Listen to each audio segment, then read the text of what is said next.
Hello everyone, welcome to ओकुल में आप सभी का स्वागत है।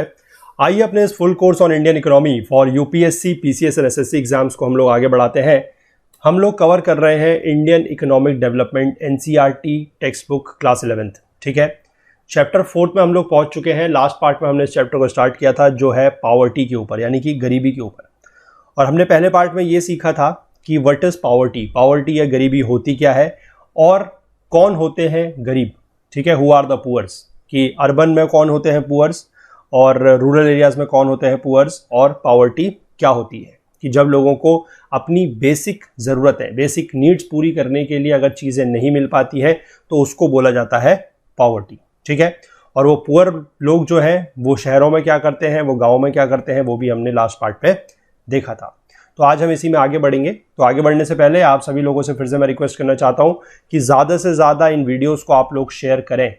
ठीक है, क्योंकि जैसा कि हम लोग देख पा रहे हैं कि ये वीडियोस जो है, खासकर इकोनॉमी की अगर मैं बात करूं तो बहुत ज़्यादा नहीं देखे जा रहे हैं। आई डोंट नो कि आप लोगों को पसंद नहीं आ रहे हैं या कारण क्या है, या आप लोग शेयर वगैरह नहीं कर रहे हैं।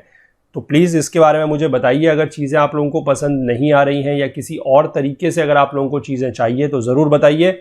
लेकिन अगर वीडियोस पसंद आ रहे हैं तो लाइक ज़रूर कीजिए, ज़्यादा से ज़्यादा शेयर कीजिए, ज़्यादा से ज़्यादा लोगों तक इन चीज़ों को पहुंचाइए।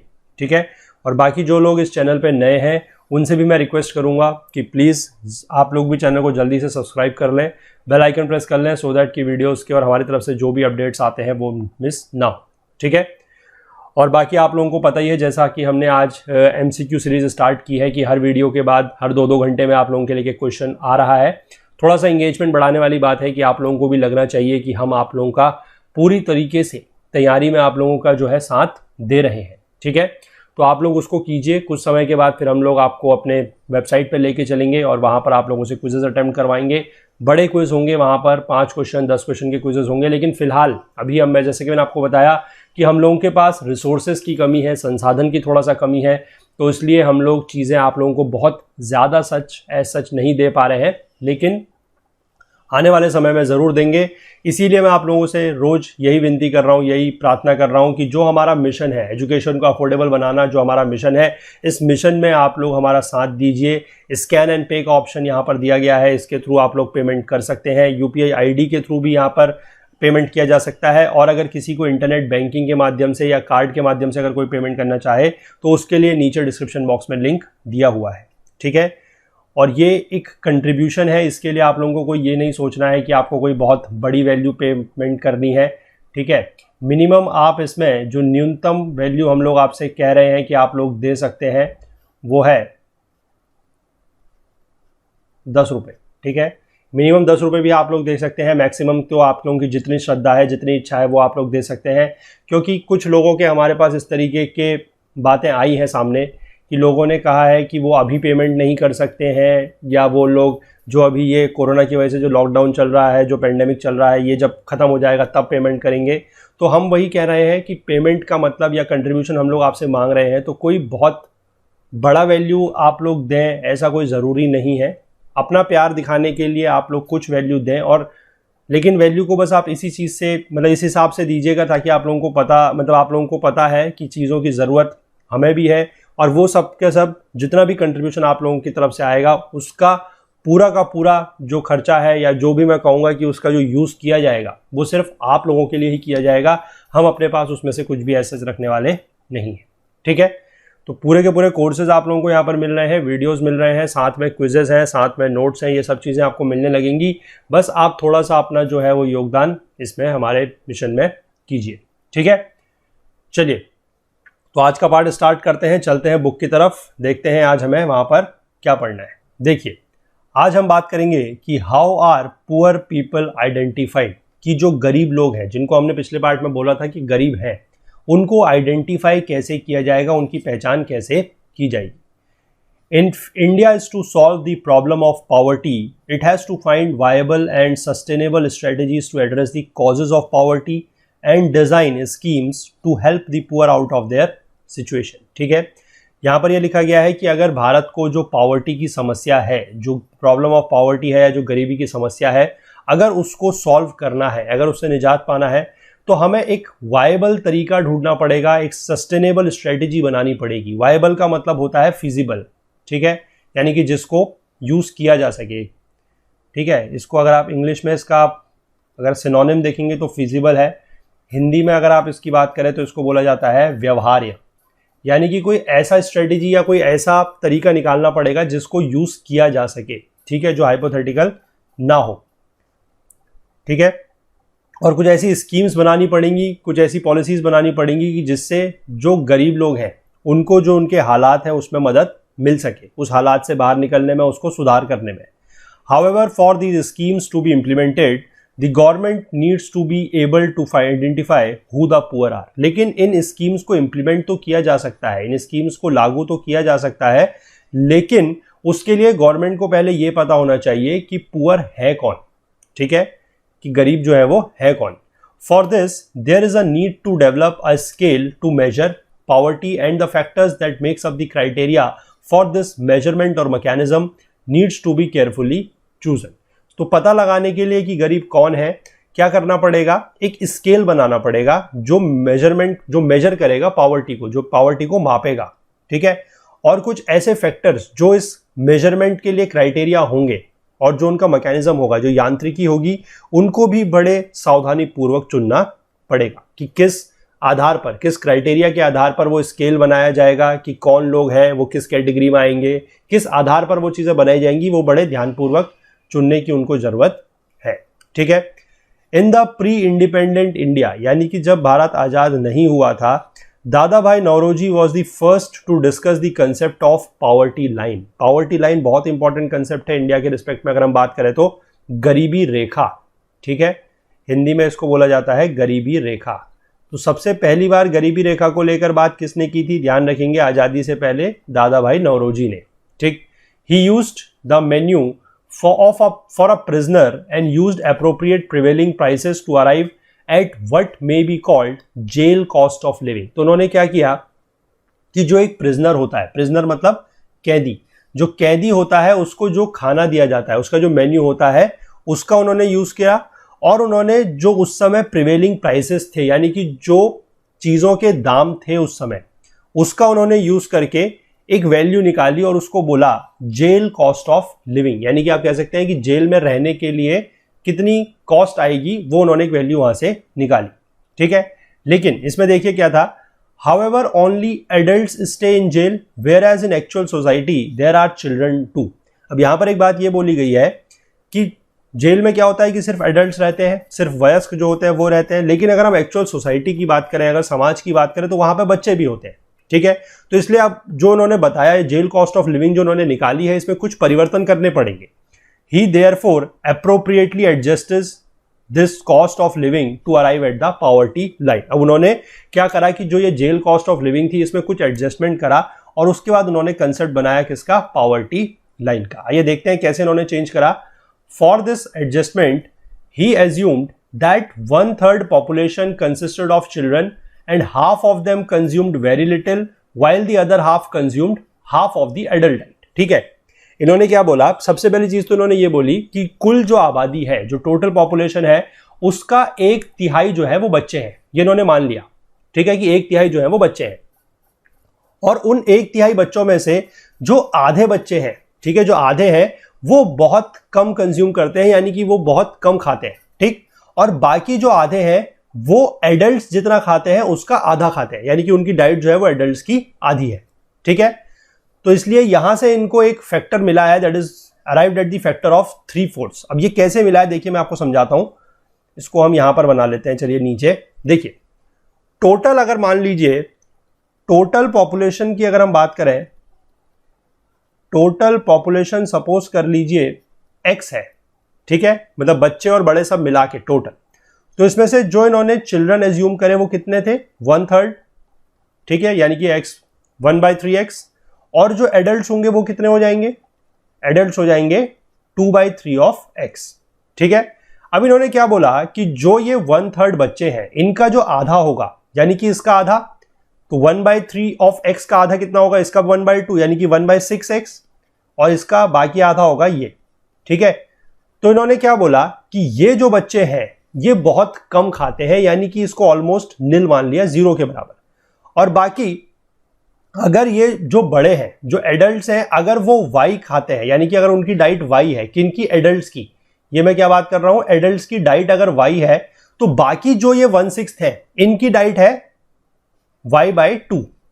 ठीक है, तो आप कुछ मत कीजिए, इन सबको मल्टीप्लाई कीजिए और आपको एक फैक्टर निकल के आएगा, वो देखिएगा आप क्या आएगा। देखिए 1/6 ऑफ x इंटू निल, यानी कि ये तो जीरो है, 1/6 इंटू एक्स इंटू जीरो, क्योंकि निल को जीरो मान लेंगे, plus 1/6 x into y/2 plus 2/3 x into y. अब यहां से क्या निकल के आएगा? देखिए ये तो जीरो हो जाएगा, ठीक है, ये हो जाएगा xy/12 और ये हो जाएगा xy/2xy/3। तो इसको आप निकालेंगे तो ये xy/3xy/4 आएगा।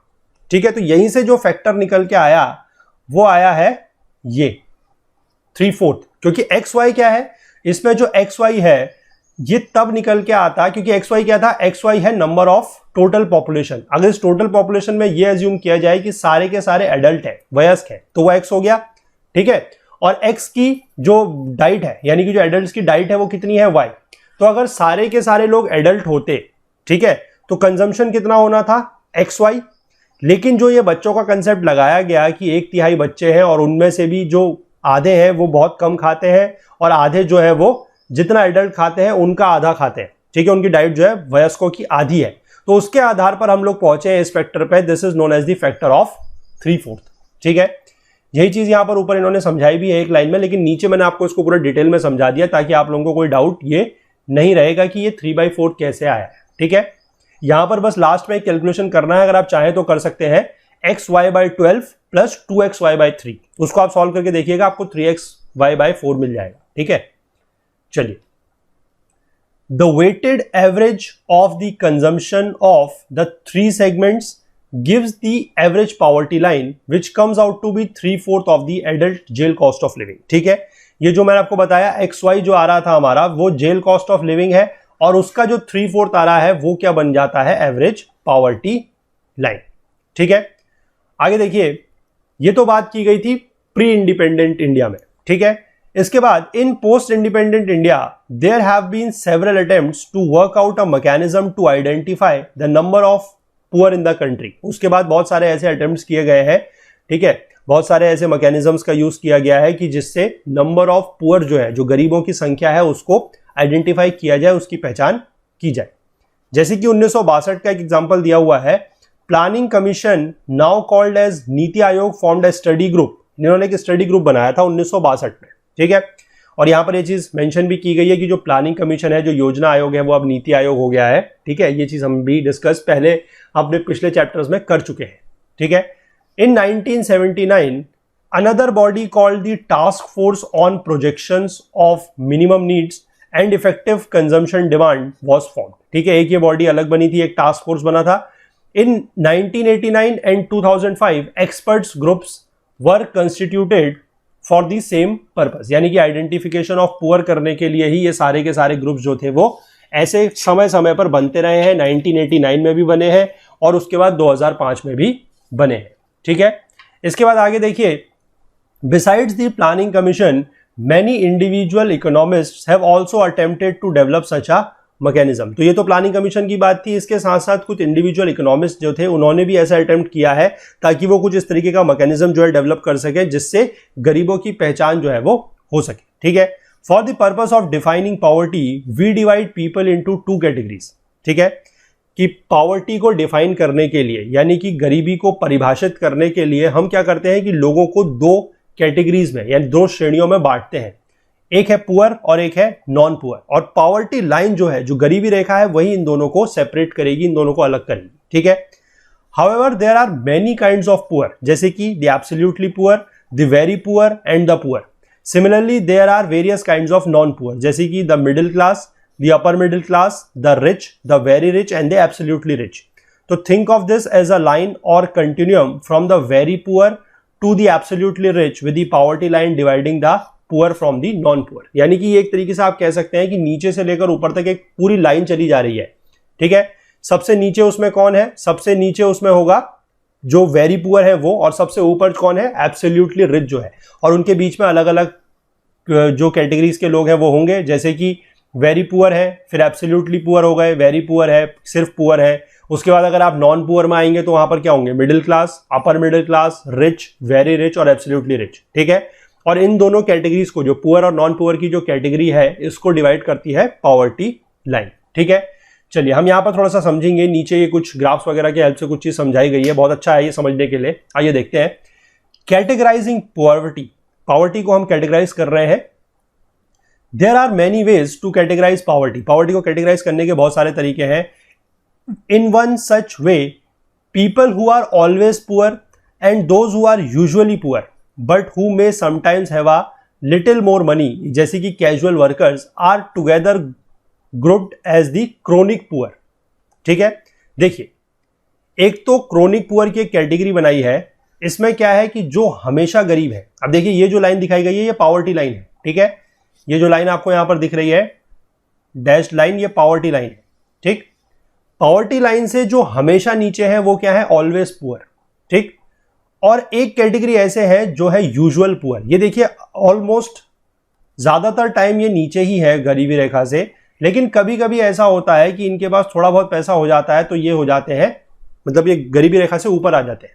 ठीक है, और ये किस तरीके के लोग होते हैं, जो कैजुअल वर्कर्स हैं, मतलब इनके पास हमेशा काम नहीं रहता है, कभी इनको काम वगैरह मिल जाता है, रोजगार मिल जाता है तो थोड़ा बहुत इनके पास पैसा आ जाता है, तो कह सकते हैं कि ये गरीबी रेखा का जो क्राइटेरिया है उससे ऊपर आ जाते हैं। लेकिन ये यूजुअली जो है पुअर ही है। ठीक है, यानी कि ज्यादातर तौर पर बात की जाए तो ये पुअर ही है। इन दोनों को मिला के, ऑलवेज पुअर और यूजुअली पुअर को मिला के बनाया जाता है एक कैटेगरी, एग्रीगेट कैटेगरी है ये average, that is chronic poor. ठीक है, इसके बाद देखिए another group are the churning poor. Churning poor क्या है, who regularly move in and out of the poverty, example the small farmers and seasonal workers. ठीक है, देखिए नीचे इसको फिगर में देखिए, ये है चर्निंग पुअर। चर्निंग पुअर का मतलब क्या है कि ये पॉवर्टी लाइन से ऊपर नीचे होते रहते हैं, यानी कि ये कभी गरीबी रेखा से ऊपर आ जाते हैं, कभी गरीबी रेखा से नीचे आ जाते हैं। ठीक है, ये वाले रीजन में आप देखेंगे कि इनके पास पैसा थोड़ा सा ज्यादा है तो ये गरीबी रेखा से ऊपर हो गए। बाकी ये जो नीचे वाला रीजन है इस टाइम पर इनके पास पैसा नहीं है तो ये गरीबी रेखा से नीचे है। अब ये कौन सी कैटेगरी के लोग हैं, जो स्मॉल फार्मर्स हैं। ठीक है, और सीजनल लेबरर्स हैं या सीजनल वर्कर्स हैं, जिनके पास हमेशा काम नहीं रहता है। ठीक है, जब काम मिलेगा तो पैसा इनको मिल जाएगा और जब काम नहीं होगा तो पैसा इनको नहीं मिलेगा। इनमें और जो यूजुअली पुअर है उनमें आप अंतर जो है बड़े ध्यान से समझिएगा। यूजुअली पुअर का मतलब यह है कि ये ज्यादातर टाइम गरीबी रेखा से नीचे रहते हैं, और चर्निंग पुअर है या फिर आप कहेंगे जो ऐसे हैं जो ऊपर नीचे करते रहते हैं, उनके पास क्या है कि वो गरीबी रेखा से ऊपर और नीचे एक तरीके से कह सकते हैं कि बराबर रहते हैं। लेकिन यूजुअली पुअर जो है वो ज्यादातर समय गरीबी रेखा से नीचे ही रहते हैं। ठीक है, ये डिफरेंस है, ध्यान रखिएगा, कंफ्यूज मत होइएगा इसमें। इसके बाद एक और अगला है, that is occasionally poor. Occasionally poor क्या है, who are rich most of the time but may sometimes have a patch of bad luck. ठीक है, इनको बोला जाता है ट्रांजिएंट पुअर। इन दोनों को मिला के बोला जाता है ट्रांजिएंट पुअर। अभी देखिए ओकेजनली पुअर का मतलब क्या है कि ऑलमोस्ट ज्यादातर समय तो ये ऊपर ही रहते हैं, यानी कि गरीबी रेखा से ऊपर रहते हैं, लेकिन कभी इनका क्या होता है कि बुरा वक्त चल रहा होता है या खराब किस्मत चल रही होती है। मान लीजिए कोई रेगुलर इनकम वर्कर है, ठीक है, जिसकी रेगुलर इनकम है, मान लीजिए उसकी नौकरी चली जाती है अचानक से। और इसका एग्जाम्पल आपको आज की डेट में बड़ा अच्छा समझने में आएगा कि जब ये लॉकडाउन चल रहा है तो इस समय बहुत सारे लोगों का ऐसा हुआ है कि नौकरी चली गई है। ठीक है, बहुत सारे लोगों का ऐसा एग्जाम्पल देखने को हमें मिला है कि लोगों की नौकरी चली गई है। तो उस समय क्या हुआ है कि कुछ लोग उनमें से ऐसे हैं कि जिनके पास पैसा जो है वो ज्यादा नहीं था, सेविंग्स वगैरह ज्यादा नहीं थी, तो वो इस लाइन से नीचे आ गए। तो आज की डेट में आप इसका एग्जाम्पल जो है बड़े आराम से समझ सकते हैं, that is your occasionally poor. और ओकेजनली पुअर को अगर मैं कहूं तो आप इसको बताइए कि ओकेजनली पुअर और जो यूजुअली पुअर है ये एक दूसरे के अपोजिट हुए कि नहीं हुए, क्योंकि सेम चीज है। ये बहुत कम समय के लिए ऊपर जाते हैं यूजुअली पुअर, और जो ओकेजनली पुअर है ये बहुत कम समय के लिए नीचे आते हैं। तो एक तरीके से ये एक दूसरे के क्या हो गए, विपरीत हो गए या अपोजिट हो गए। ठीक है, और इन दोनों को मिला के, चर्निंग पुअर और ओकेजनली पुअर को मिला के बनाया दिया जाता है एक और कैटेगरी, एग्रीगेट कैटेगरी, जो है ट्रांजिएंट पुअर। ठीक है, ट्रांजिएंट मतलब जो टाइम के साथ चेंज करता है। इसमें भले ही चेंज बहुत ज्यादा है, इसमें भले ही चेंज कम है, लेकिन चेंज है। ठीक है, आप चाहें तो आप यूजुअली पुअर को भी ट्रांजिएंट पुअर बोल सकते हैं, लेकिन उसको एक अलग कैटेगरी में इसलिए डाला गया है क्योंकि वो ज्यादातर समय जो है वो गरीबी रेखा से नीचे ही है, इसलिए उनको अलग से लिया गया है यूजुअली पुअर, और एग्रीगेट कैटेगरी में उनको रखा गया है ऑलवेज पुअर के साथ। ठीक है, चलिए एक लास्ट और है, and then there are those who are never poor and they are non poor. ठीक है, देख लीजिए ये एक लास्ट कैटेगरी और है जो नेवर पुअर है, ये कभी भी गरीब नहीं थे, ये हमेशा गरीबी रेखा से ऊपर ही है। अब इसके बाद इसमें जो भी कैटेगरी हो, चाहे वो मिडिल क्लास हो, चाहे अपर मिडिल क्लास हो, चाहे एब्सोल्युटली रिच हो, चाहे वेरी रिच हो, जो भी हो, वो सारे के सारे नॉन पुअर होंगे। ठीक है, तो ये आपके हो जाते हैं नॉन पुअर। अब यहां पर एक चीज का ध्यान दीजिएगा कि ये ओकेजनली पुअर जो है और ये नेवर पुअर जो है, इनको मिला के आप नॉन पुअर मत बना दीजिएगा। ठीक है, क्योंकि ये वाले क्या है कि ये ओकेजनली पुअर तो है, नॉन पुअर का मतलब है कि जो कभी भी गरीब नहीं है किसी भी हालत में। ठीक है, नेवर पुअर। ठीक, चलिए आगे देख लेते हैं। पॉवर्टी लाइन का कंसेप्ट दिया गया है। Now let us examine how to determine the poverty line. अब हमें देखेंगे कि पॉवर्टी लाइन को कैसे निर्धारित करना है, कैसे डिटरमाइन करना है। There are many ways of measuring poverty. गरीबी को मापने के कई तरीके हैं। One way is to determine it by monetary value. एक तरीका तो है कि उसको हम पैसों के टर्म्स में या मॉनेटरी वैल्यू के टर्म्स में माप सकते हैं, पर कैपिटा एक्सपेंडिचर को लेकर कि लोग जो है वो कितना खर्च कर रहे हैं। Of the minimum calorie intake that was estimated at 2400 calories for a rural person and 2100 calories for a person in the urban area. ठीक है, कि वो लोग इसके आधार पर कितना खर्च कर रहे हैं।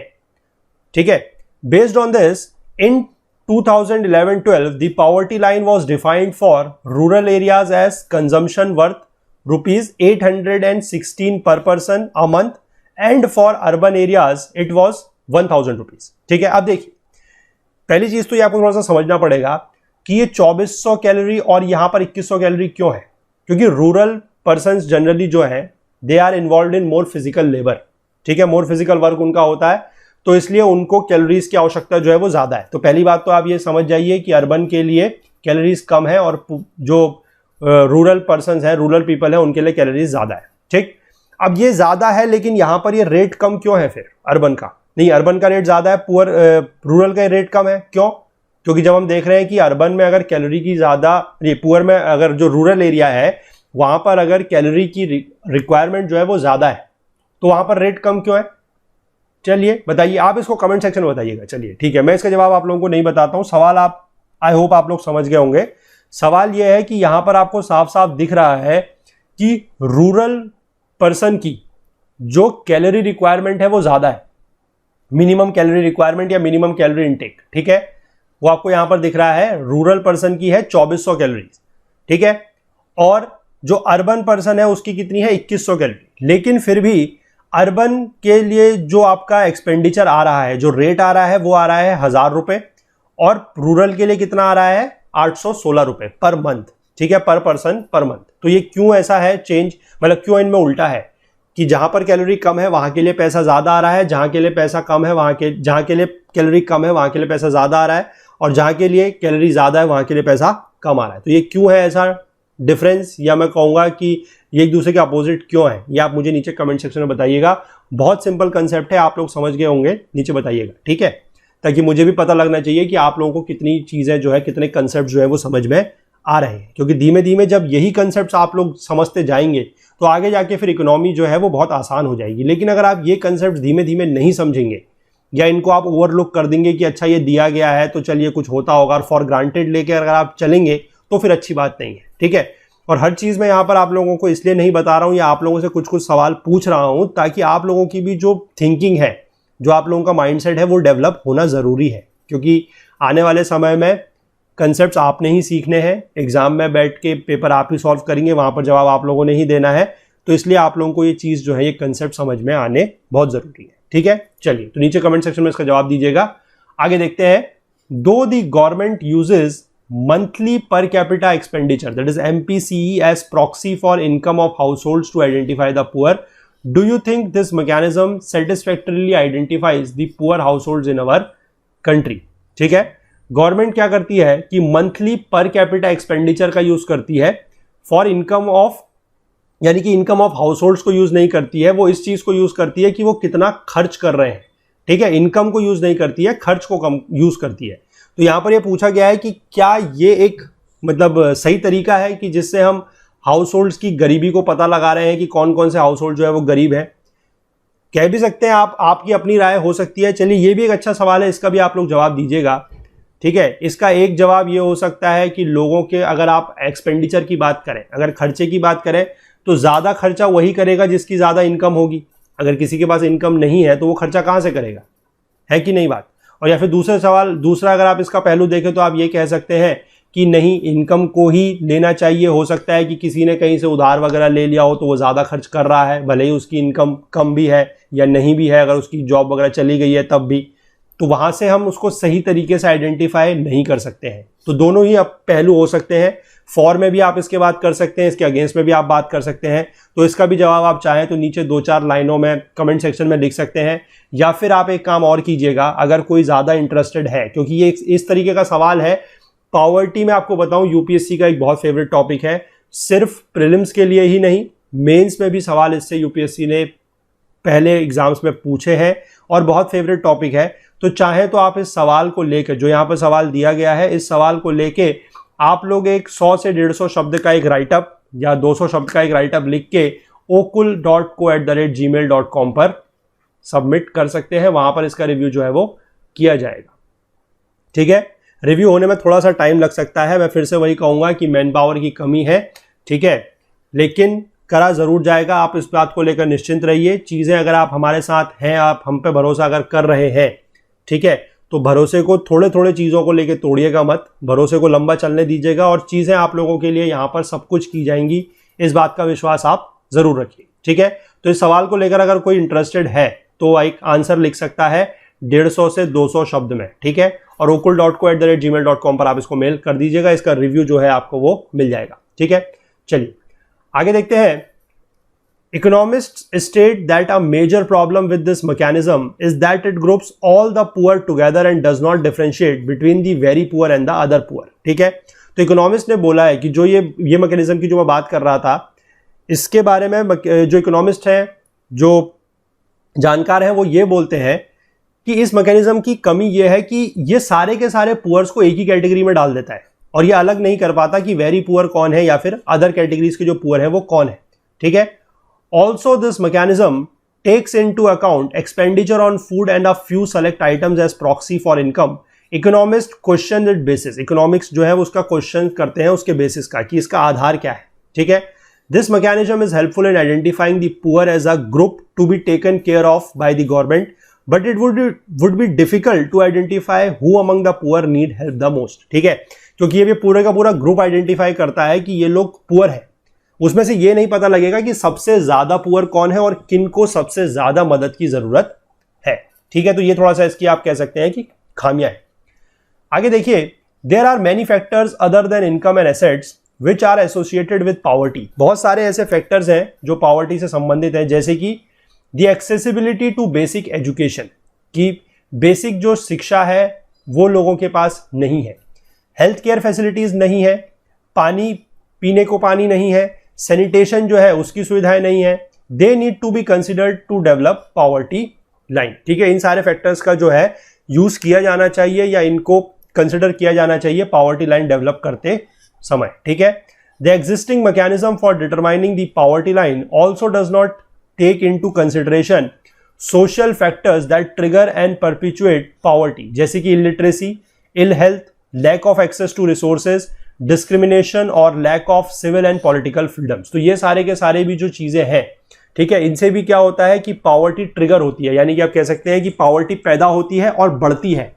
ठीक है, जैसे कि इलिटरेसी है, इल हेल्थ है, lack of access to resources, जो लोगों को संसाधन नहीं मिल पाते हैं, संसाधनों तक लोगों की पहुंच नहीं है, जो भेदभाव हो रहा है, और लोगों की जो नागरिक और राजनीतिक फ्रीडम है, आज़ादी है, जो उसकी कमी है लोगों के पास। ठीक है, तो इन सब चीज़ों से भी क्या है कि पॉवर्टी जो है वो पैदा होती है और बढ़ती है, और ये सारे के सारे फैक्टर जो है वो पॉवर्टी लाइन में कंसिडर नहीं किए गए हैं। ठीक है, the aim of poverty alleviation schemes should be to improve human lives by expanding the range of things that a person could be and could do, such as to be healthy and well nourished, to be knowledgeable and participate in the life of a community. तो यहां पर यह बोला गया है कि जो poverty alleviation scheme है या जो गरीबी उन्मूलन के जो स्कीम है, उनका एम या उनका लक्ष्य क्या होना चाहिए? उनका लक्ष्य यह होना चाहिए कि ह्यूमन लाइफ्स को इंप्रूव करना है। ठीक है, ह्यूमन लाइफ को इंप्रूव करना है कैसे? By expanding the range of things that a person could be and could do, यानी कि उस चीज को, उस दायरे को बढ़ाना है कि जो लोग हो सकते हैं या जो वो चीजें कर सकते हैं। जैसे कि लोगों को हेल्दी होना जरूरी है, तो ये उसके दायरे में शामिल होना चाहिए कि हेल्दी होना जो है वो एक एम है पॉवर्टी एलिविएशन का, कि लोगों को हेल्दी बनाना है। ठीक है, वेल नरिश्ड होने चाहिए, यानी कि उनका जो पोषण है वो पूरा होना चाहिए।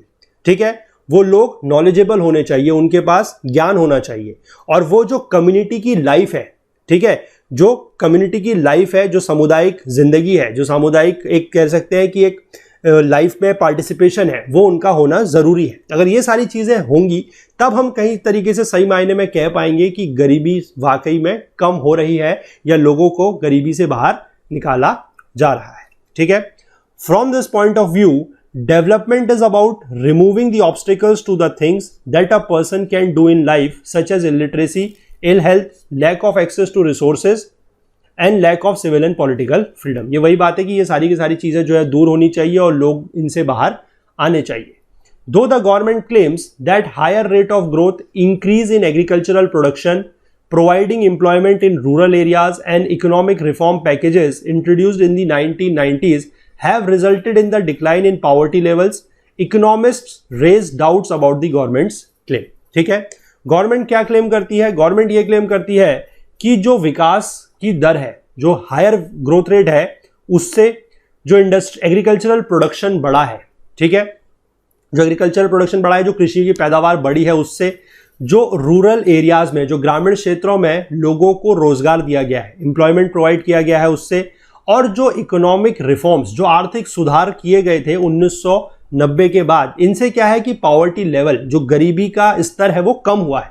ठीक है, लेकिन जो इकोनॉमिस्ट हैं, ठीक है, जो अर्थव्यवस्था के जानकार हैं, वो इस बात से नहीं मानते। वो गवर्नमेंट की इन बातों का क्लेम पे उनको डाउट है, शंका है।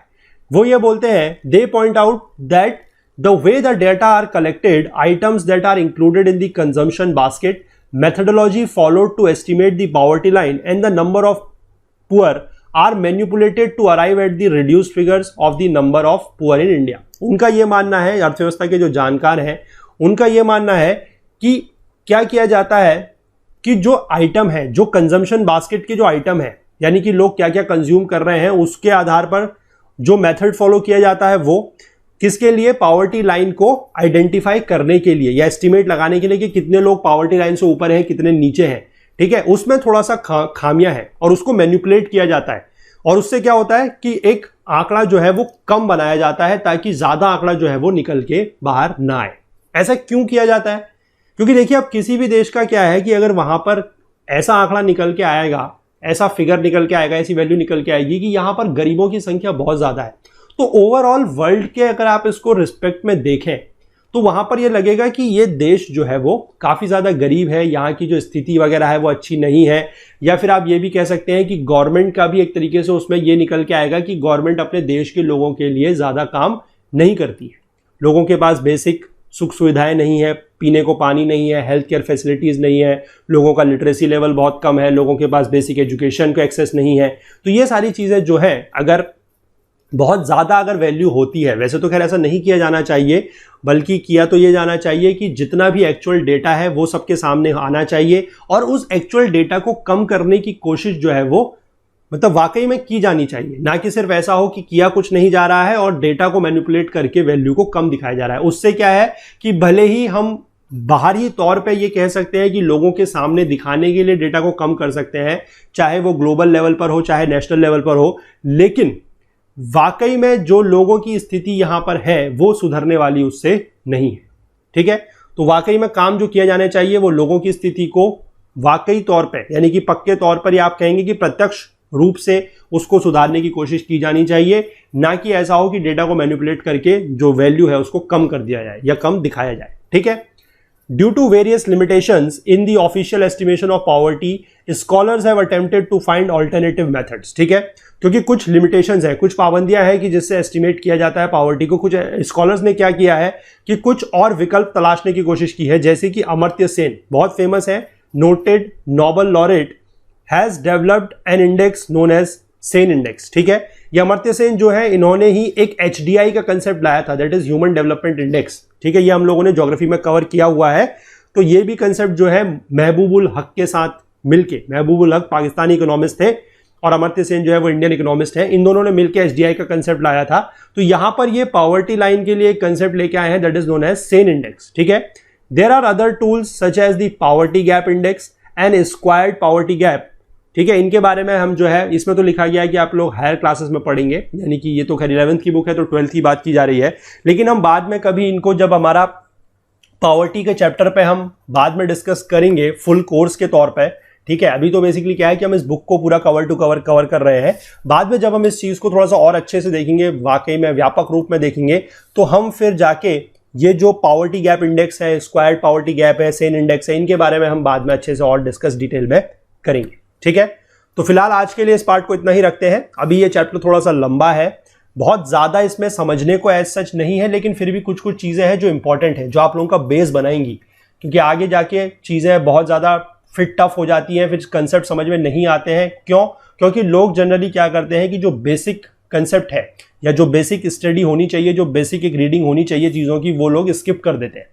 इसीलिए आपने देखा होगा कि अगर कोई भी कोचिंग इंस्टीट्यूट है या किसी भी और प्लेटफॉर्म पर आप लोग देख रहे होंगे, इंडियन इकोनॉमी का मतलब होता है कि वो भारी भारी जो मैक्रो इकोनॉमिक्स के टर्म्स हैं वहां से स्टार्ट किया जाता है। ठीक है, कि जीडीपी क्या है, एनडीपी क्या है, जीएनपी क्या है, एनएनपी क्या है, सीधे आपको जीडीपी डिफ्लेटर में लेके जाएंगे, आपको बैंकिंग के टर्म समझाए जाएंगे वहां पर कि एसएलआर क्या है, सीआरआर क्या है और डब्ल्यूपीआई क्या है, होलसेल प्राइस इंडेक्स क्या है, सीपीआई क्या है, कंज्यूमर प्राइस इंडेक्स क्या है। अब जब तक आपको बेसिक इकोनॉमी नहीं पता होगी कि क्या हालात थे, किन हालात से गुजरते हुए देश आ रहा है, फिर धीमे धीमे आप चीज़ों को समझेंगे, तब जाके आप कहीं वो चीज़ अच्छे से समझ पाएंगे, क्योंकि हर चीज़ अपने आप में रिलेटेड है।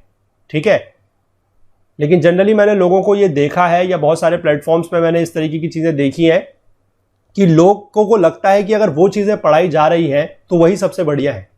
ठीक है, इसीलिए लोग कहते रहते हैं कि रमेश सिंह पढ़ा दीजिए, संजीव वर्मा पढ़ा दीजिए, उमा कपिला पढ़ा दीजिए, है ना, दत्त एंड सुंदरम पढ़ा दीजिए। अरे पढ़ाने को तो सब कुछ पढ़ा दिया जा सकता है, लेकिन थोड़ा सा चीज़ों को सही तरीके से करना भी तो ज़रूरी है।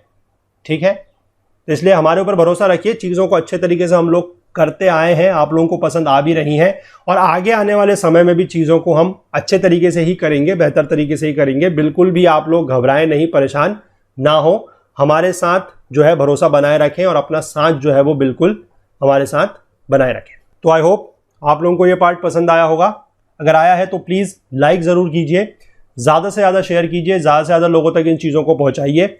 और अभी जैसे कि MCQ सीरीज स्टार्ट हुई है, आज से मैं फिर से आप लोगों को याद दिला दूं, तो अभी इस वीडियो के बाद भी आप लोगों को रात को 2 MCQ जो है वो और मिलेंगे, 10 बजे और 12 बजे। ठीक है, तो 12 बजे वाला चाहें तो आप सुबह भी अटेम्प्ट कर सकते हैं, कोई दिक्कत नहीं है, क्योंकि वो फिर सुबह 10 बजे तक आप लोगों के पास अवेलेबल रहेगा। उसके बाद फिर जो है वो 10 बजे अगला MCQ आएगा सुबह। ठीक है, और वैसे तो आप लोगों के पास अटेम्प्ट करने के लिए अदरवाइज 24 घंटे का टाइम है ही हर क्वेश्चन को, क्योंकि 24 घंटे के बाद ही हम लोग उसका जो करेक्ट आंसर विद एक्सप्लेनेशन है वो पोस्ट करेंगे। ठीक है, चलिए, तो कमेंट जरूर कीजिएगा, अपनी प्रेजेंस जरूर दिखाइएगा। आजकल थोड़ा सा मैं ये देख रहा हूँ कि मैंने 1-2 दिन से शायद ये चीज़ नहीं बोली है, तो थोड़ा सा कमेंट वगैरह कम हो रहे हैं आप लोगों की तरफ से, तो ऐसा मत कीजिए, कमेंट जरूर कीजिए, अपना प्रेजेंस यहाँ पर हमें जरूर बताइए कि आप हमारे एक रेगुलर व्यूअर हैं। और बाकी अगर जिनको कोई डाउट है तो वो भी पूछ सकते हैं। कोई बहुत बड़े डाउट अगर होंगे तो प्लीज़ उसके लिए मैं फिर से आप लोगों को बता दूं कि आप हमारी ईमेल आईडी का यूज़ कर लीजिए। ठीक है, okul.co@gmail.com, क्योंकि कभी कभी क्या होता है कि कोई अगर बड़ा डाउट है, ठीक है, जिसमें समझाना ज़्यादा है या किसमें अगर कोई फिगर वगैरह के हेल्प से समझाना है या कुछ इस तरीके का है, मतलब सिर्फ इस सब्जेक्ट के लिए नहीं, मैं और सब्जेक्ट्स के लिए भी बोल रहा हूँ, क्योंकि फिर क्या लगता है लोगों को कि उन्होंने कमेंट कर दिया, अब हम उसको जवाब नहीं दे रहे हैं तो इसका मतलब हम लोगों ने वो देखा नहीं या हमने निगलेक्ट कर दिया। तो ऐसा नहीं है, ध्यान दीजिए, इस बात को भी आप बड़े अच्छे तरीके से समझ जाइए कि एक एक कमेंट यहाँ पर देखा जाता है। ठीक है, एक एक कमेंट देखा जाता है, चाहे आप लोग थैंक यू बोलते हैं, चाहे आप लोग कुछ भी बोलते हैं, सारे कमेंट्स यहाँ पर देखे जाते हैं। और बहुत सारे कमेंट्स ऐसे हैं जिनका जवाब दे भी दिया जाता है वहीं के वहीं पे, लेकिन कभी कभी क्या होता है कि कुछ इस तरीके के डाउट्स होते हैं, कुछ इस तरीके के सवाल आप लोगों के होते हैं जिनको वहां पर एज सच सॉल्व कर पाना पॉसिबल नहीं हो पाता है यूट्यूब में नीचे कमेंट सेक्शन में। ठीक है, तो उसके लिए मैं आप लोगों से ये रिक्वेस्ट करूंगा कि अगर किसी का कोई इस तरीके का बड़ा डाउट है तो वो आप हमारी ईमेल आईडी के थ्रू हमें बता दें, हमें फॉरवर्ड कर दें। उन सारे डाउट्स को हम लोग कंपाइल करके लाइव सेशन वगैरह करेंगे तो वहां पर वो डाउट सारे के सारे आप लोगों के क्लियर कर लिए जाएंगे, क्योंकि उससे बेहतर कोई तरीका इन डाउट्स को सॉल्व करने का है नहीं। ठीक है, चलिए तो मिलते हैं अगले पार्ट पे, तब तक साथ अपना बनाए रखिए। फेसबुक, इंस्टाग्राम, ट्विटर में आप हमें फॉलो करते रहिए और वहां पर भी हम चीजें आप लोगों के लिए अपडेट्स बहुत जल्द लेके आएंगे। एमसीक्यूज वगैरह का सीरीज हम हर जगह स्टार्ट कर रहे हैं, हर जगह से आप लोगों को क्वेश्चंस वगैरह के बारे में पता लग जाएगा, तो प्लीज साथ अपना देते रहिए, कम्युनिटीज ज्वाइन करते रहिए। चलिए मिलते हैं अगले पार्ट में, तब तक के लिए अपना बहुत बहुत ध्यान रखिएगा। Thank you, have a nice day, bye bye.